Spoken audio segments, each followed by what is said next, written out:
In this episode, we see an original Magna Carta, check out Sydney Harbour, and come face to face with the luckiest RAAF Lancaster bomber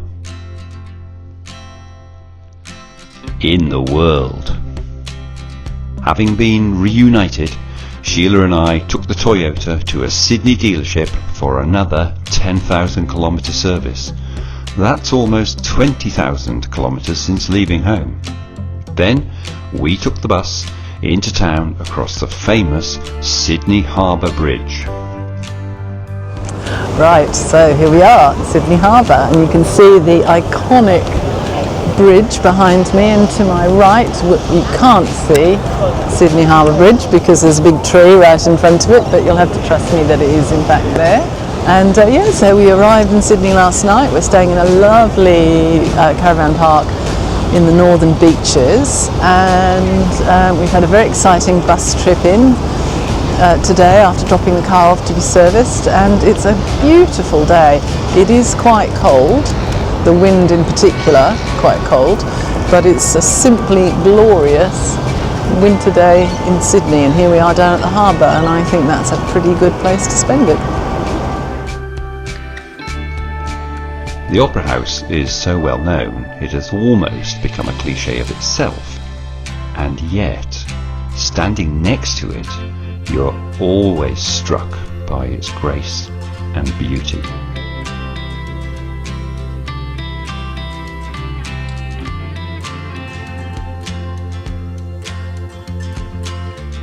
Having spent some time wandering through the Botanic Gardens, we made our way up to the Rocks. Tucked under the south approach to the Harbour Bridge, this charming little area is one of our favourites.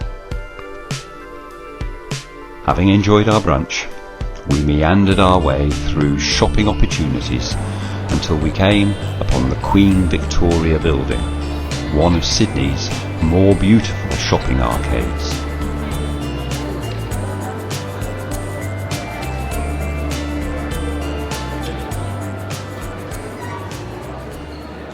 Shopping centre right in the middle of Sydney, which, as a little aside, is probably the most beautiful shopping centre I've ever been in, and I've been in a few in my time. But anyway, I wanted to draw this to your attention. This is a letter known as the Queen's Letter. It's on display. It's basically an envelope in which is a letter from Her Majesty the late Queen Elizabeth II, written in 1986, sealed at the same time. Only Her late Majesty knows what's in it, and she has directed the Lord Mayor of Sydney on a day of his or her choosing in the year 2085 for this letter to be opened and read by the Lord Mayor to the people of Sydney. Sadly, I don't think I will be around to hear what it says, but it is rather an interesting little curio. The next day, we took a walk around Long Reef Headland and admired the view across to Manly Beach and beyond to the shining towers of Sydney.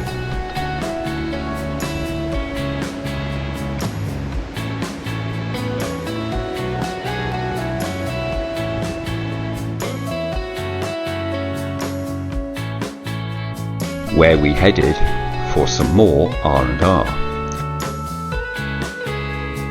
Before saying goodbye to the city from the Manly ferry.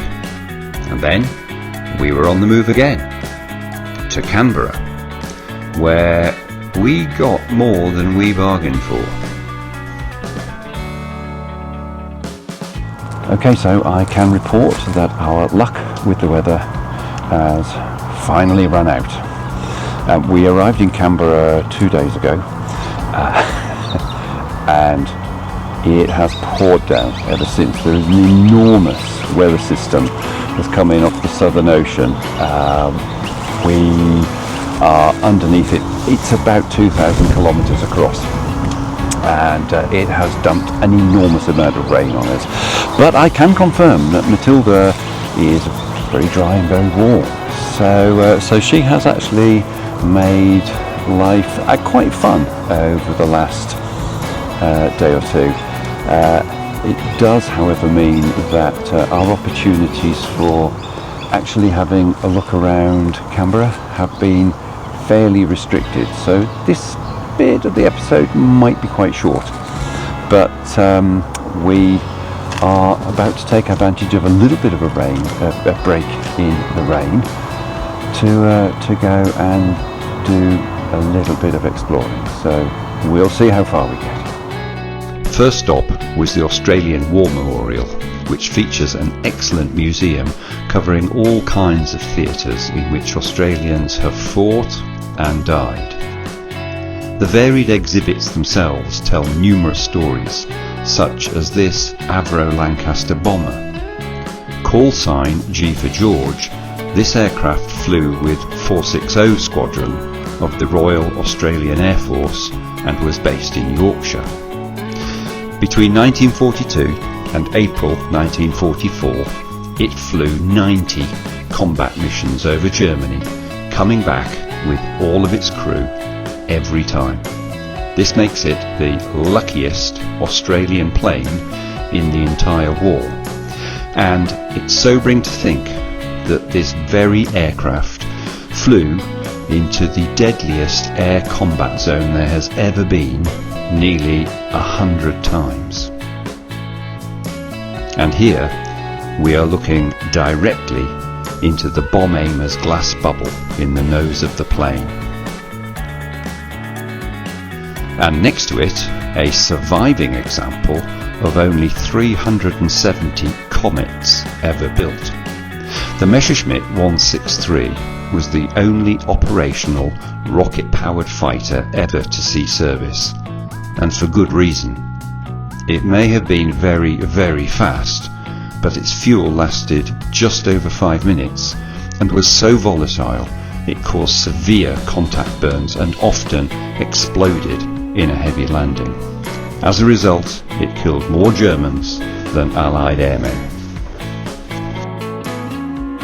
And then, at 4:30, as every day, the last post sounded to commemorate the sacrifices made over the decades by servicemen and women in the defence of Australia.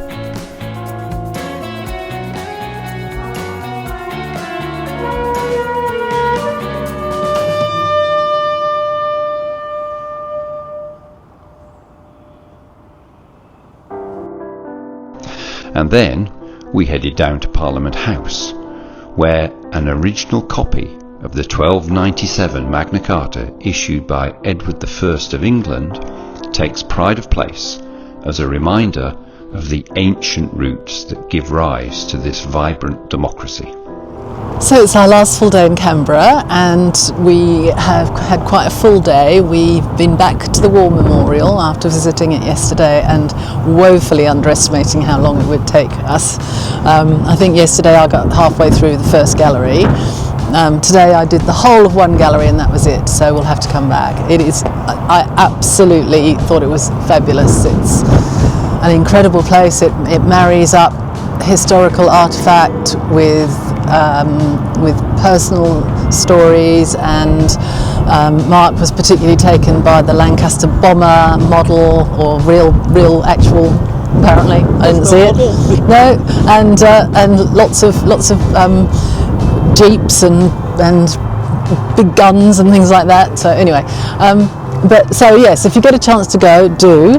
And then this afternoon we've hopped along to Parliament House, and we're up on the roof now. Sun's shining. We've got lovely views over Canberra.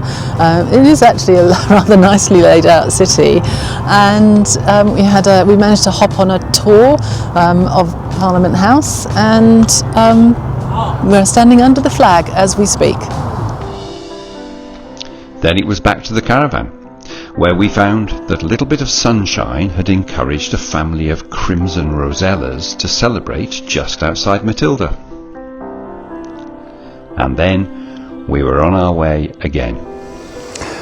Right, we have now made it to Albury, which is right on the border between New South Wales and Victoria. In fact, the border is Lake Hume, which you can see out here, and we have the perfect lakeside pitch. It's not actually entirely perfect, it's actually quite muddy, and the shoreline is a little rocky. Sheila actually described it as a waste disposal site. I think that might be a little harsh, but it's not the most picturesque foreground, but the view beyond is actually pretty great. Anyway, it's just a single night, because the drive from Canberra to Melbourne is too much really for a single hop. It's a bit more than 700 kilometres, so we've broken it into two chunks of 360, 380, something like that. So we've had a pretty decent drive down, lots of squalls of rain and so on the way, but otherwise it's been pretty good. This is the end of the first phase of our big lap, because tomorrow when we arrive in Melbourne we will be cleaning Matilda out and putting her into semi-hibernation for a month, while we take a holiday from our holiday and head over to Italy. We're going for a family wedding, and so for the next 5 or 6 weeks there will be no more episodes of Matilda until we return and pick up our journey from there. So reflections on the last week. We had a lovely time in Sydney.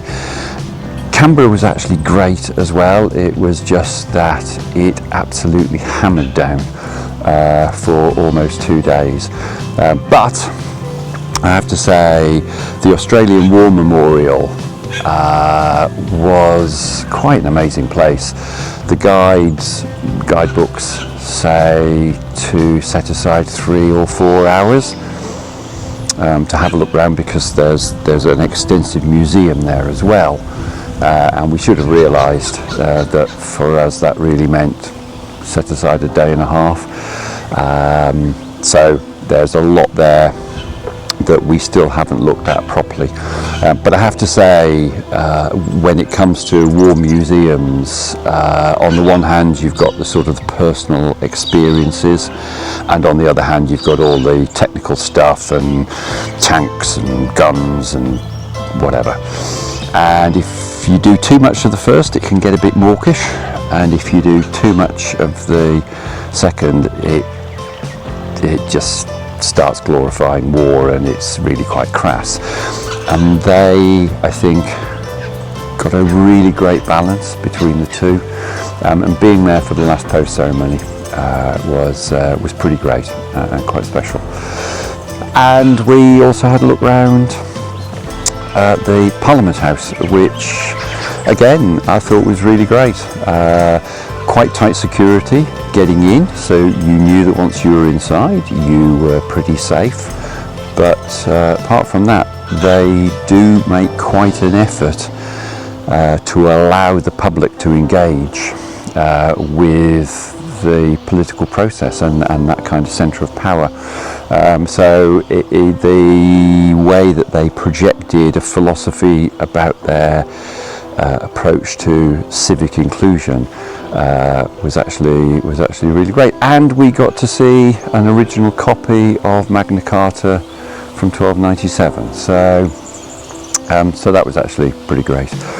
But there we are. That is the end of our first phase.